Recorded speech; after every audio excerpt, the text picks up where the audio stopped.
오늘도 숙제부터 해볼까요? 자, 숙제 10 펴보시길 바랍니다. 자, 첫 번째 문제입니다. 길갈에 세운 12돌은 어떤 의미가 있습니까? 어떤 의미가 있죠?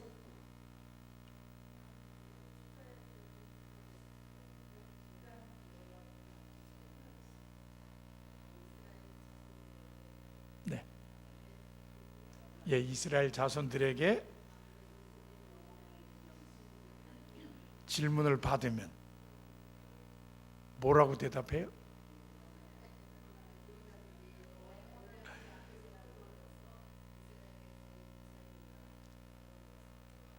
네, 핵심은 하나님의 능력으로 요단 물이 딱 멈춰서 이스라엘 백성들이 건너갔다.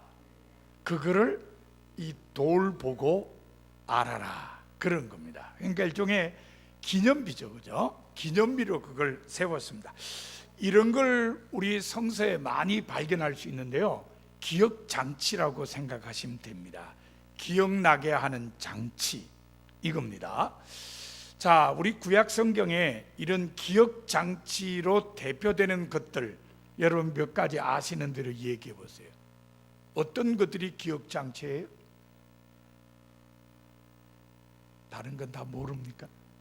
자, 우선 유월절 같은 것. 유월절, 뭐를 기억하는 장치죠?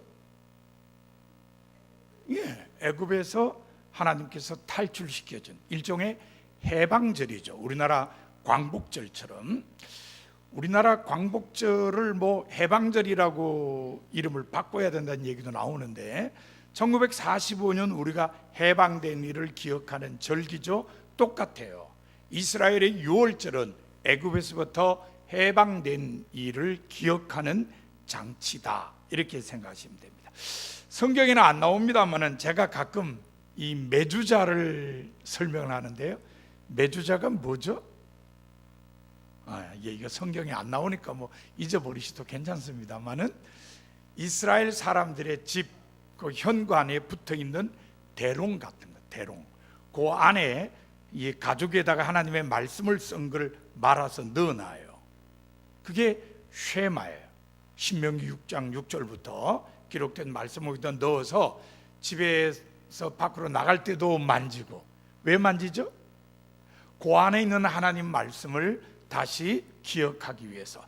자, 바깥에서 집으로 들어올 때도 그거 한번 만지고. 이런 것들도 기억장치예요.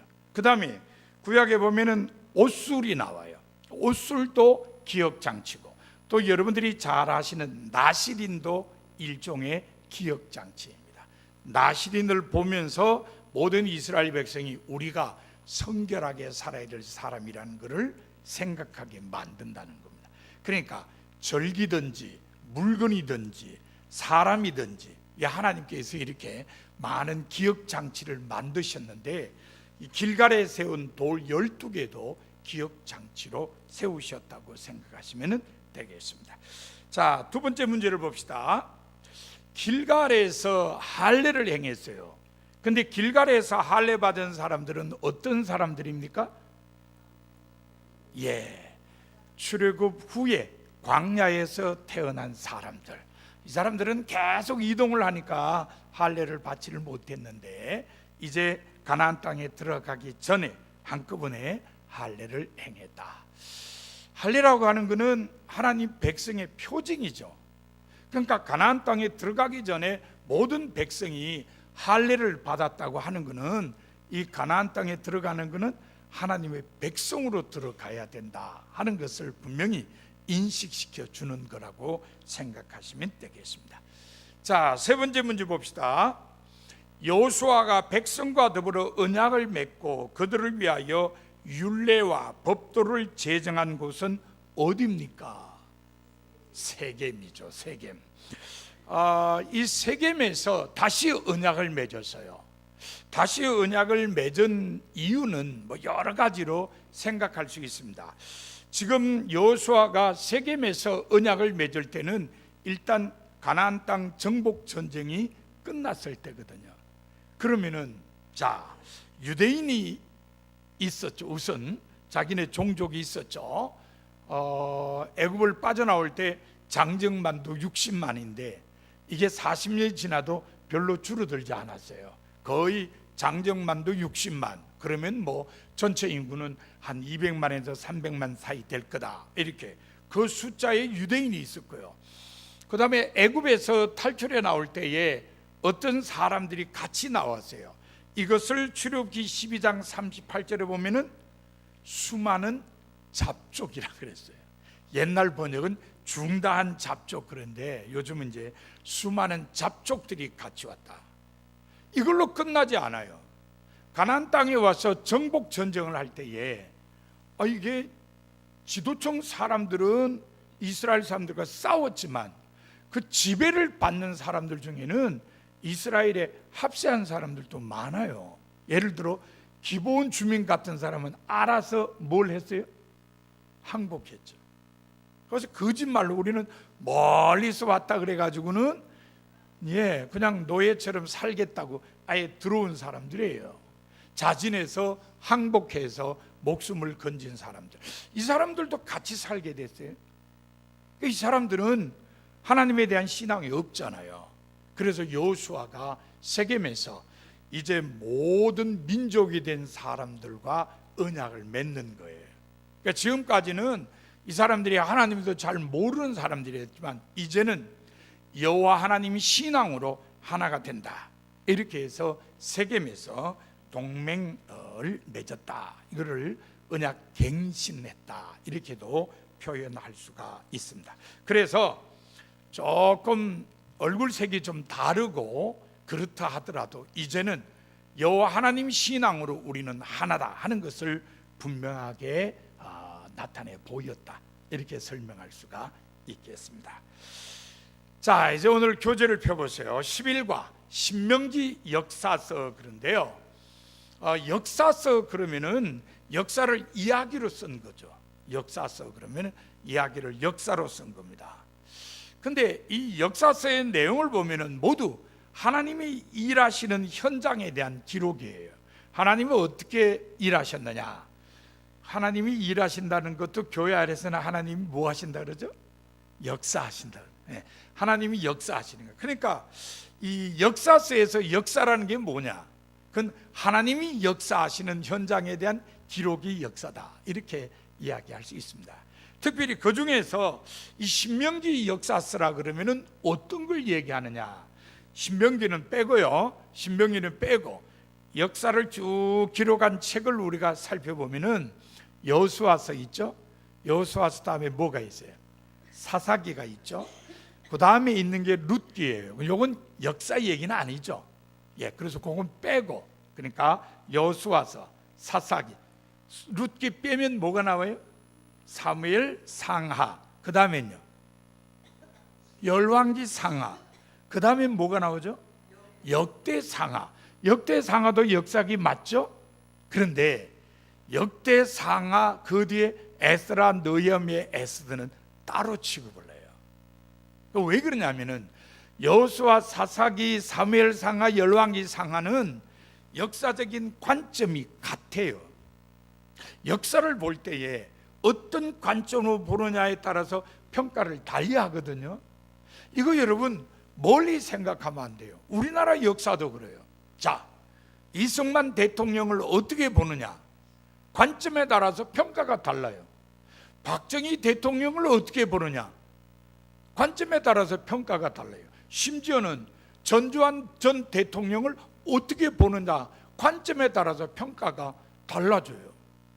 저 어제 여성교회 회원들하고 기도원에 갔다가 깜짝 놀랐어요. 그 사회를 보는 목사님이 세상에 말이 되는 질문을 해야 되는데 문재인이 더 나아, 전두환이 더 나아? 이렇게 물어요.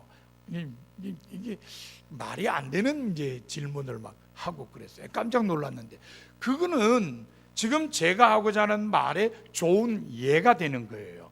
관점에 따라서 평가를 달리 한다는 거예요. 적어도 역사에 대해서는 그렇다는 겁니다. 그런데 여호수아, 사사기, 사무엘 상하, 열왕기 상하는 역사를 보는 관점이 똑같아요. 어떤 관점으로 보느냐? 신명기의 관점으로 역사를 봐요. 자, 여러분, 신명기의 내용이 뭐예요? 신명기의 내용의 핵심적인 내용이 뭡니까? 크게 얘기해서 우리끼리인데 뭐 틀리면 어때요? 예, 하나님 말씀 지키면 복 받고 하나님 말씀 안 지키면은 저주 받는다. 이거예요. 이게 신명기 신앙 고백이고 뭐 세상적인 말로 하면 신명기 사상이거든요. 역사를 그렇게 보는 거예요. 왕들도 그렇게 보아요. 어떤 왕을 딱 볼 때 이 사람 하나님 말씀에 순종해서 이 사람 하나님 말씀 불순종한 거 아니야? 이렇게 보고 이 사람은 하나님 말씀에 순종해서 잘된 왕이야, 좋은 왕이야. 근데 이 사람은 하나님 말씀에 불순종해서 온갖 징계를 받은 왕이야. 이렇게 구분을 해놓는 거예요. 그러니까 딱 보는 관점이 하나님 말씀 순종했어, 안 했어? 했으면 좋은 왕, 안 했으면 나쁜 왕. 이렇게 평가하는 게, 이게 신명기적 관점으로 역사를 보는 거예요. 그래서 이 역사서를 신명기 역사서다, 이렇게 이름을 붙여놨어요. 그러니까 신명기 역사서 여호수아부터 열왕기하까지는 보면은 그냥 전부 하나님 말씀에 대한 얘기로 사람들을 평가해요. 물론 내용을 보면은 이스라엘 왕국이 왜 멸망했느냐, 여기에 대해서 이야기를 풀어가요. 그러니까 이스라엘이 왜 멸망했느냐, 여러분들도 신명기 관점에서 답을 써라 그러면 어떻게 쓰겠어요? 그러니까 하나님 버리고 우상 섬겼으니까 멸망했지. 맞아요. 그게 신명기적 관점으로 역사를 보는 거예요. 실제로 신명기 역사서는 그렇게 기록되어 있어요. 자, 처음에 시작은요, 여호수아가 가나안 땅을 다 차지하는 걸로 시작해요. 근데 열왕기하 마지막에는 내용이 뭐겠어요? 열왕기하 마지막이 뭐예요? 땅 뺏기고 포로로 잡혀가는 거 아니에요? 그러니까 시작은 하나님께서 땅을 주셔가지고 가나안 땅에 딱 들어가서 살기 시작했는데, 마지막에는 하나님 버리고 우상 섬기다가 징계받아서 땅 빼앗기고 남의 나라로 포로로 잡혀가는 게 끝이에요. 이게 신명기 역사서의 내용입니다. 그러니까 신명기 역사서는 왜 멸망당했느냐, 이스라엘이란 나라가. 그래서 그 멸망당할 수밖에 없는 이유를 계속해서 기록을 해나가요. 그러니까 뭐 여호수아 사사기 오늘 우리가 공부합니다만 여기도 보면은 벌써 그런 얘기가 나오는 거예요. 그러니까 신명기 역사서 전체는 결국 이스라엘이 왜 망했느냐, 힘이 없어 망한 게 아니다. 하나님의 심판을 받아 망했다. 하나님 심판 왜 받았는데? 그게 하나님 버리고 우상을 숭배했으니까, 하나님 말씀에 순종 안 했으니까, 이렇게 기록이 되어 있다는 것을 여러분들이 기억을 하시길 바랍니다. 자, 교재 둘째 표지 여호수아서 한번 내용을 봅시다. 자, 여호수아서는 일단 신명기 역사서의 덜머리죠. 이제 처음 시작입니다. 여호수아서의 내용을 보면요, 이스라엘이 가나안 땅에 진입하고 그 다음에 땅을 차지하고 분배하고 그 다음에는 세겜에서 언약을 갱신하는 이런 내용으로 되어 있습니다. 그러니까 여호수아서는 땅을 얻는 길, 그리고 땅을 지키는 길에 대해서 말씀하고 있다는 걸 보면 됩니다. 자, 이스라엘 백성이 오늘 우리가 본문으로 읽었는 것처럼 요단강을 건너서 가나안으로 들어갑니다. 그래서 하나님이 주신 땅을 이제 정복하려고 해요. 그런데 그렇게 하나님이 주시는 땅을 차지하려고 하는 사람들한테 먼저 딱 하나님이 주시는 말씀이 있어요. 그건 뭐냐? 너희들이 하나님 말씀 안에 있어야 된다. 너희들이 이 땅에 들어가 살려면은 하나님 말씀 안에 있어야 된다. 너희들이 이 땅에 들어가서 평안하게 살려고 하면은 하나님의 말씀을 따라야 된다. 그러니까 아예 처음부터 하나님 말씀이 주어지는 거예요. 그러니까 하나님의 말씀을 잘 준수하는 게 너희들이 가나안 땅에 들어가서 살 길이다. 그러니까 신명기 역사서는 전부 이 하나님의 말씀이라는 열쇠를 가지고 보아야 되는 거예요. 이 잣대를 가지고 역사를 보아야 된다는 겁니다. 그렇지만 이런 생각을 가지고 여호수아서를 읽는다 하더라도 이 여호수아서 읽다가 보면은 걸리는 부분이 있어요. 뭐가 걸리냐면 막 죽여. 왜 죽이죠? 왜 죽여요? 정복을 하려니까, 가나안 땅을 정복을 하려고 하니까 막 죽여요. 이걸 우리 성경에는 진멸한다는 표현으로 나오고 있어요. 자, 처음에 이스라엘 사람들이 요단강을 건너서 제일 먼저 점령한 성이 어떤 성이죠? 여리고. 여리고는 팔레스타인 전체로 보면, 가나안 땅 전체를 보면은 중부예요. 그 처음에는 중부를 싹 점령하고 그 다음에 중남부, 그리고 마지막에는 북부, 이렇게 점령해요. 뭐 지역을 셋으로 나누어서 하나씩 점령합니다만 어떤 걸 점령하든지 모두 다 진멸을 해요. 남기질 않아요. 그래서 이 정복 전쟁에 대한 기사를 읽어보면은 싸우다는 것은 기본이고, 점령하다, 칼로 쳐서 진멸하다, 이런 말이 굉장히 나와요. 많이 나와요. 섬뜩해요. 왜 그러냐? 하나님께서 진멸하라고 명령하셨기 때문이라는 거예요. 그 진멸이라고 번역된 히브리 말이 뭐냐? 헤렘이에요. 헤렘. 하나님께서 헤렘을 명령하셨고 이스라엘은 하나님 명령에 순종해서 헤렘을 실천한 거예요. 다 진멸한 거예요. 그러면 이제 오늘날의 시각으로 보면 어떻게 그럴 수가 있냐? 하나님께서 어떻게 다 죽이라 그러냐? 설명을 하려고 그러면은 쉽지 않아요. 문자적으로 이해하려고 그래도 걸리고, 이게 어떻게 해석해야 되냐, 이런 생각이 막 들어오는 거예요. 그래서 어떤 학자들은 얘기하기를, 그거는 그 가나안 땅의 사람들이 너무 죄악에 깊게 물들어 있어서 그 죄악을 다 없애기 위해서 진멸하라 그랬다. 이것도 하나의 해석이에요. 어떻게 생각하면 그럴 수도 있겠다. 그건 해석이에요. 실제로 성경에는 그런 설명이 나와 있질 않아요. 그냥 하나님께서는 진멸하라 그랬고 이스라엘 백성은 하나님의 명령에 따라서 진멸했다, 이렇게만 읽으면 돼요.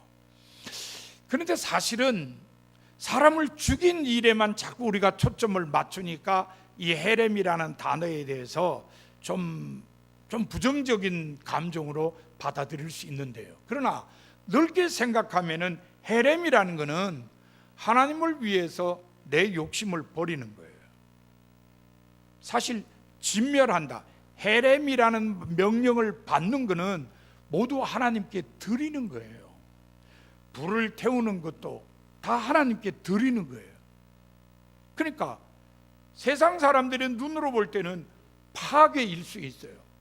그러나 하나님의 백성들의 입장에서 볼 때는 하나님께 다 드리는 게 헤렘이에요. 그러니까 진멸한다는 건 내가 안 갖는다는 거예요. 진멸한다는 건 내가 갖지 않고 하나님께 다 드린다는 거예요. 그러니까 내가 갖고 싶은 욕망을 포기하고 하나님께 다 드린다는 게 헤렘의 진짜 정신이에요. 자, 그렇다면은 우리가 가나안 땅을 정복하는 이야기 중에 이 헤렘을 지키지 않아서 벌받은 사람이 있어요. 누구죠? 생각이 아간이죠. 아간. 이 아간이 여리고 성을 점령할 때에 몰래 훔쳤어요. 금도, 은도, 신할산 외투도 값 나가는 걸 좀 훔쳤어요. 그 훔쳤다는 게 뭐예요? 자기 욕심에 사로잡힌 거예요. 그러니까 헤렘은 그거를 하나님께 바쳐야 되는데 이 사람이 내가 가진 거예요. 그래서 하나님이 징계했어요.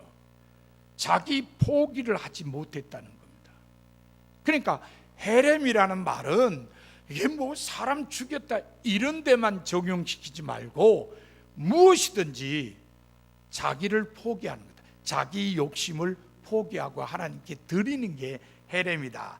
이렇게 생각하면은 조금은 아마 이해가 될 수 있으리라 이렇게 여겨집니다. 어쨌든 정복 과정에서 이 진멸이라는 단어가 조금 걸리긴 합니다만은 이 진멸이라는 단어가 원래 히브리어로 헤렘이고 그거는 하나님께 드리기를 위해서 자기 욕심을 포기하는 거다. 이렇게 생각하면은 좀 이해가 될 수 있는 부분이라고 여겨집니다.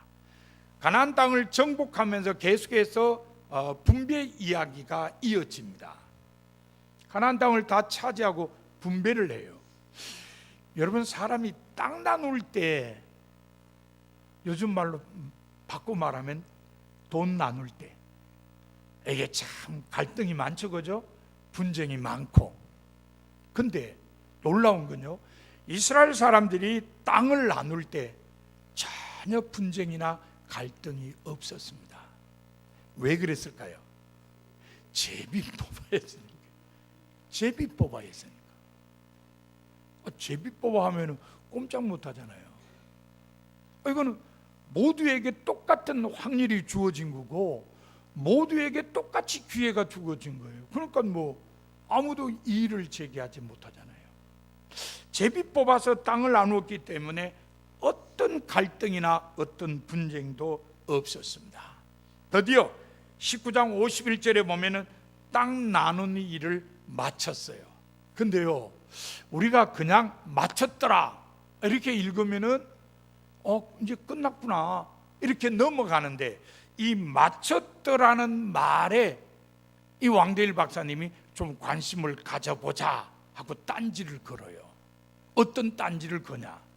히브리어를 아는 학자니까 요 마쳤더라 단어하고 비슷하게 쓰인 단어가 있다는 거예요. 어디에? 창세기 2장 1절에 보면은 천지와 만물이 다 이루어지니라. 요 이루어지니라. 그 다음에 출애굽기 40장 33절에 보면은 모세가 이같이 성막 건립 역사를 마치니, 그리고 지금 땅 나누기를 마쳤다. 요게 히브리어에 보면은 어근이 같은 동사를 사용했다는 겁니다. 우리 히브리어 잘 모릅니다만은 거기 써놓은 거 보면은 창세기 2장 1절에는 바예쿨루라는 말을 썼고, 또 출애굽기 40장 33절에는 바예칼이라는 단어를 썼고, 좀 비슷하죠. 그리고 요 지금 본문에 나타나는 본문이 아니고 19장 51절에 나누는 이 땅 나누기를 마쳤다 그러는 바예칼루라는 단어를 썼어요. 그러니까 히브리어 동사 칼라에서 온 말이라는 거예요. 근데 이게 왕대일 박사님 볼 때는 우연이 아니라는 거예요. 자, 하나님이 천지 창조한 곳, 공허하고 혼돈스러운 곳에다가 하나님이 질서 있게 천지를 지으셨어요. 그 다음에 아주 부적절하고 혼탁한 광야에서 하나님께서 거룩한 성막을 딱 세웠어요. 마찬가지로 가나안 땅 딱 들어왔던 12지파가 이제는 새롭게 안정된 삶을 살게 되었다는 겁니다. 하나님께서 질서 있게 천지를 창조했고 이스라엘 백성이 이제 성막을 지어서 하나님께 질서 있게 예배 생활을 하듯이 이제 가나안 땅에 들어가서 질서 있는 하나님 백성의 삶을 살아야 된다는 것입니다. 그러니까 이제 무슨 말이에요? 이제는 정말 하나님 백성다운 삶을 살아가야 된다는 겁니다. 그러면은 하나님의 백성다운 삶을 산다는 게 신명기 역사서에서는 뭘 의미할까요? 하나님 말씀에 순종하며 사는 거예요.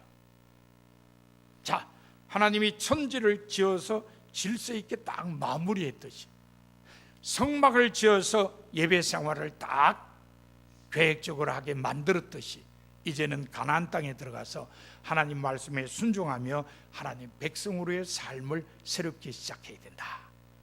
이거를 지금 깨우쳐 주고 있다는 걸 알게 됩니다. 이런 다음에 이제 세겜에서 그걸 다시 한번 확인하는 거예요. 맞지?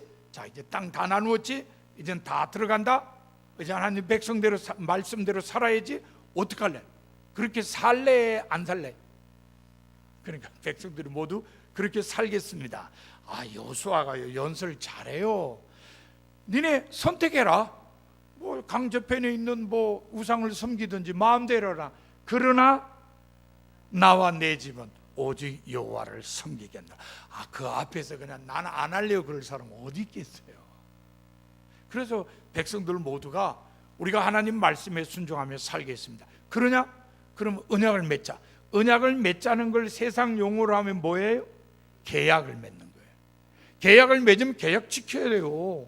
안 지키면 뭐 생명이 왔다 갔다 하니까. 그래서 생명을 걸고 이제 하나님 말씀에 순종해서 살겠습니다. 그렇게 언약 갱신을 한 거예요. 이게 여호수아의 내용이다. 자, 다음에 74쪽의 아래쪽 이제 사사기로 들어가 봅시다.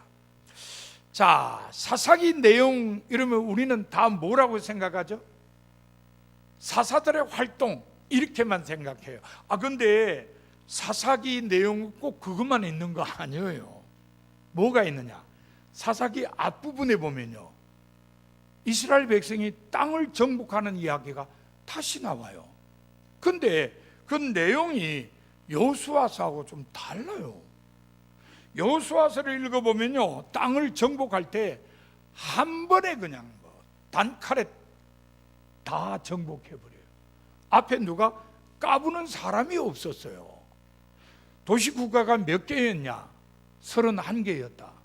그래서 그냥 하나씩 다 정복했다. 이게 여호수아서의 내용이에요. 근데 사사기에 보면 그렇게 나오질 않아요. 싸우다가 정복을 못해가지고 그 사람들하고 타협을 하는 경우도 있고 아니면은 노예로 부리는 경우도 있고. 그러니까 여호수아에서는 진멸하라 그랬는데 사사기에는 진멸은커녕 이기질 못해가지고 그 밑에 들어가서 같이 사는 경우도 있었다는 겁니다.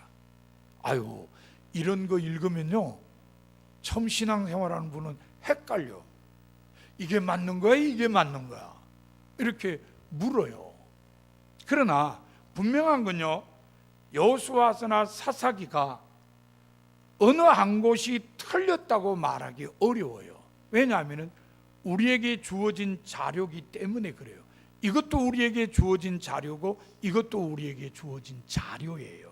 그러니까 어느 하나를 버리고 어느 하나를 택하는 이런 우를 범해서는 안 돼요. 그건 우리 성서 연구의 범위를 벗어나요. 우리는 지금 주어진 성서를 공부하는 거지 이게 맞느냐 틀리냐를 따지는 건 아니에요.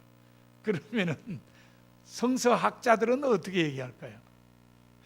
고고학자들이 얘기하기를요, 31개의 도시국가를 하더라도 그 하나하나가 굉장히 견고했다 그래요. 자, 예를 들어 여러분, 여리고 섬을 점령할 때요, 자, 이스라엘 사람들이 갈고리 가지고 이렇게 던져가지고 성벽에 딱 갈고리 그러면 한 사람 올라가고 또 올라가고 그랬나요? 아니면 사다리를 갖다 놓고 그걸 밟고 올라갔나요? 아니면 성 앞에다가 흙으로 산을 만들어 가지고 그 가운데를 메꾸면서 쳐들어갔나요? 다 아니에요. 하나님께서 성벽을 무너뜨리기 위해서 들어갔거든요. 그 얘기는 뭐냐면 이스라엘 백성이 쉽게 점령할 성이 아니었다는 겁니다. 그래서 고고학자들이 보니까 여리고 성을 비롯해서 성들이 아주 탄탄해요. 그러니까 이거는 한꺼번에 와장창 무너뜨리기는 어려웠을 거다. 그래서 그냥 하나 점령하고 그 다음에 또 큰 거는 점령 못해서 적당히 같이 살고 이런 거 아니냐. 그러면 여호수아서는 뭐냐? 여호수아서는 원래 이상적인 거, 원래 이래야 됐는데, 그죠? 하나님 말씀대로 다 진멸해야 되는데 현실적으로는 그러지 못해가지고 사사기처럼 남겨놓고 이러다가 이게 나중에 올무가 되고 가시가 돼가지고 이스라엘 백성들이 우상 섬기고 자빠지고 했다. 여러분 해석이 어떠세요? 이건 성경에 안 나와요. 근데 성서학자들이 그렇게 해석하는 분들이 꽤 있어요. 이거는 원래 이상적인 건데 실제는 그렇게 하지 못했다. 나중에 나라가 망한 다음에 돌아보니까 아유 그때 그렇게 했어야 되는데 그걸 못해가지고 우리가 이렇게 우상숭배에 빠지고 그랬잖아. 그래서 이상을 그냥 여호수아에다 집어넣고 실제로 되어진 일은 사사기에 집어넣었다. 이렇게 해석하는 분들이 꽤 있다는 겁니다. 그래서 사사기에 보면은 앞부분이 땅을 점령하는 이야기가 나오고 가운데 부분은 우리가 잘 아는 사사들의 활동이 나와요. 근데 사사기 제일 마지막에 가면은 또 사사 얘기가 아니고 또 엉뚱한 얘기 나와요. 엉뚱한 얘기 무슨 얘기 나오냐? 혹시 여러분 아세요?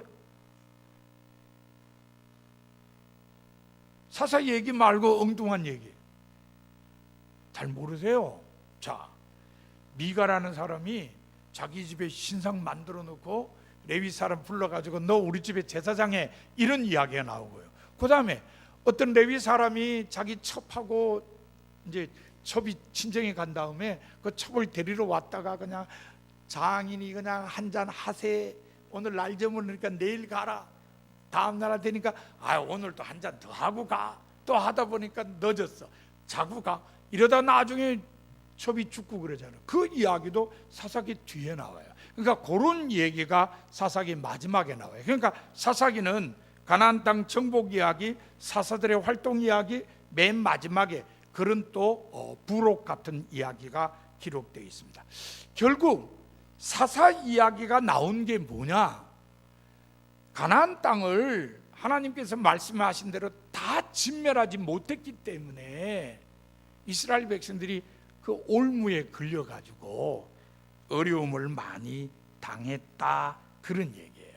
그러니까 사사기는 이스라엘이 가나안 땅에 들어가서 어떤 생존하기 위해서 투쟁한 이야기들이 적나라하게 기록되어 있다, 이렇게 여러분들이 생각하시면 좋습니다. 계속 반복이 되죠.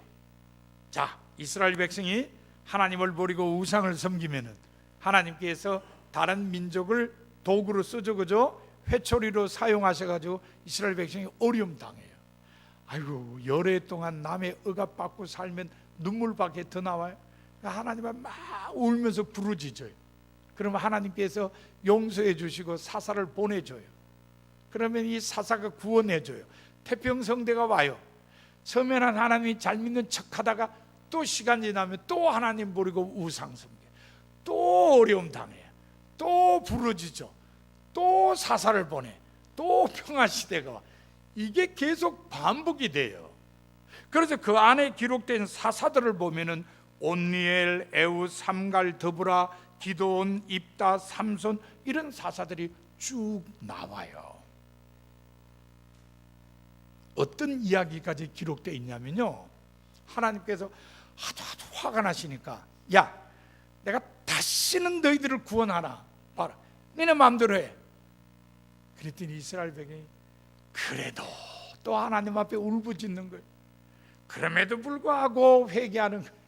그래도 하나님께서 다시는 내가 너희를 구원하지 않는다 그랬다가도 또 마음을 돌이켜서 또 사사를 보내는 일이 계속되어집니다.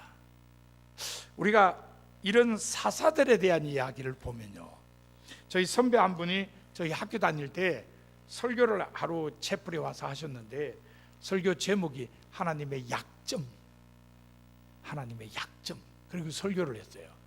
딴 거 아니에요. 하나님 앞에 부르짖어 기도하면 하나님이 용서해 주시고 구원해 주신다는 거예요. 그러니까 하나님 앞에서 그냥 울부짖어야 된다고, 기도하라고, 이걸 이제 설교하셨어요. 근데 구약 선생님이 그 다음 시간에 딱 들어오시더니 참 좋은 설교였는데 하나가 빠졌다. 그게 뭐냐? 하나님께서 왜 그런 약점을 보이시고 인간이 부르짖으면 응답해 주시느냐, 그 이유를 말하지 않았다. 그러니까 하나님의 사랑이라는 게 빠졌다는 거예요. 하나님이 약점을 보이시는 것은 하나님이 인간을 사랑하시기 때문이다. 그러니까 인간이 울고 부르짖어 기도하면 하나님이 응답해 주시는 이유가 하나님의 사랑 때문이다. 이제 그 얘기를 꼭 해야 되는데 그 선배님은 이제 그 얘기를 안 했다고. 역시 구약 선생님답게 하나님의 사랑 때문에 하나님이 약점을 보이시고 인간이 부르짖어 기도하면 응답해 주시는 거지, 인간이 잘나거나 인간이 무슨 능력이 있어 그런 거 아니다. 하나님의 사랑 때문이다. 그렇게 이야기를 했습니다. 이거 여러분 마음에 새길만 하죠, 그죠? 하나님은 정말 사랑이셔서 우리가 어떤 상황 속에서라도 부르짖어 기도하면 들어 응답하신다는 겁니다. 자, 이렇게 이 사사들 이야기가 다 끝나면은 아까 말씀드린 대로 이제 부록 같은 이야기가 두 개가 기록되어 있어요. 하나는 바로 이 에브라임 사람 미가인데요. 미가가 그냥 자기 집에다가 신상을 갖다 놓고서는 떠돌아다니던 레위인 한 사람을 자기 집의 제사장으로 고용을 해요. 왜 고용이라 그러면 삭슬 줘요. 내가 너 1년에 돈 얼마 주고 옷 주고 뭐 이럴 테니까 너 우리 집에 제사장 해라. 그런데 단 지파 사람들이요, 자기들이 제비 뽑은 땅을 차지하지를 못했어. 그 원주민들이 워낙 더 세가지고. 그래서 우리가 땅을 차지를 못했으니까 다른 데 땅을 좀 알아보자. 이래서 정탐꾼들을 땅 알아보라고 보낸 거예요. 그래가지고 이 지나다니다가 이 미가의 집까지 왔어요. 오니까 뭐 그냥 제사장도 있고 뭐 이런 거 있고 그래요. 그래서 지나가는 길에 물어봤어요. 야, 우리가 지금 이런 일 때문에 가는데 하나님이 땅 주시겠냐? 이 사람이 하나님께서 땅 주신다고 좋은 대답을 했어요. 그래서 가서 라기스라는 땅을 보니까 너무 좋아. 그래서 정탐꾼들이 돌아와서 야, 라기스에 가면은 우리가 살만한 땅이 있다. 가자. 이래서 사람들하고 가다가 요 집에 들려가지고 이 집에 제사장도 있고 신상도 있고 에봇도 있고 그래. 그러니까 사람들이 그래? 가져가자. 다 뺏어가는 거예요. 그러니까 미가가 아니 내 건데 왜 가져가니까 한마디만 더 해봐라. 너 그거 입성하지 못해. 그러니까 미가가 가만. 사람들이 가져가 버렸어요. 왜 이런 일이 일어났느냐? 사사기 저자가 왕이 없어서 사람들이 지 마음대로 살던 때라서 이런 일이 일어났다. 그거 하나. 그 다음에 또 다른 얘기가 나오는데 그게 바로 레위 사람 이야기예요. 레위 사람이 자기 첩이 그냥 친정으로 갚으려가지고 친정에 데리러 갔어요. 아까 말씀드린 대로 뭐 아침에 한잔하고 저녁에 자자 뭐 이러다가 며칠 끌다가 이제 밤중에 아무래도 안 된다고 이제 가는 거예요. 가다가 기본에서 잠을 자다가 이제 사람들이 그냥 이 여자를 욕보이고 그러다가 여자가 죽어버렸어요. 그러니까 레위 사람이 하도 화가 나니까 세상에나 자기 부인의 몸을 12동아리 내가지고 지파마다 한 부분씩 다 보냈어요. 그 사람들이 놀랄 거 아니에요. 어떻게 사람 몸을 이렇게 조각 내서 토막 내서 보냈냐? 모여라. 무슨 일이냐? 뭐 베냐민 지파의 기본에서 이런 일이 일어났다. 기본 사람들 내라. 그러니까 베냐민이 우리는 우리 지파 사람 못 준다. 이래가지고 베냐민 지파하고 다른 지파하고 싸움이 벌어진 거죠. 이런 일도 마지막에 뭐라 그랬어요? 왜 이런 일이 벌어졌냐? 그때는 왕이 없어서 사람들이 다 자기 소견대로 살 때였기 때문이다. 그러니까 이 사사기는요, 이 왕이 세워져야 된다고 생각한 사람들이에요. 왜? 사사들이 활동할 때는 괜찮았는데 근데 사사들의 영역이 미치지 않는 부분들이 있었다. 그러니까 왕이 세워져서 나라 전체를 아우러야 된다. 이렇게 생각하는 겁니다. 그러니까 이스라엘에 왕이 있어야 된다고 넌지시 호소하면서 사사기를 마무리 지었다. 이렇게 볼 수가 있습니다. 자, 오늘 우리가 여호수아서하고 사사기를 살폈습니다. 하나님의 백성은 새로운 땅에 들어가 살기 위해서는 하나님 백성답게 살아야 된다는 걸 많이 강조하고 있어요. 그게 뭐죠? 하나님 말씀에 순종하는 삶이다. 우리도 마찬가지예요. 하나님의 백성다운 삶을 살아야 되는 게 뭐냐? 하나님 말씀에 순종하는 삶이다. 이걸 가르쳐 주는 거예요. 하나님 말씀에 순종하고 살아야 하나님의 은혜와 복 가운데 평화를 누릴 수 있다는 게, 이게 여호수아서 사사기서가 우리에게 가르쳐 주는 거예요. 자, 여러분, 오늘날에도 마찬가지입니다. 우리가 다 하나님의 백성으로 부름받았으니까 하나님 백성다운 삶을 살아야 됩니다. 그것은 바로 하나님 말씀에 순종하는 삶입니다. 하나님께서 여러분들에게 때로는 성서를 통해서, 때로는 설교를 통해서, 때로는 기도 중에 성령의 감동으로 말씀을 주실 때 말씀에 순종하며 사는 성도가 다 되시기를 바랍니다.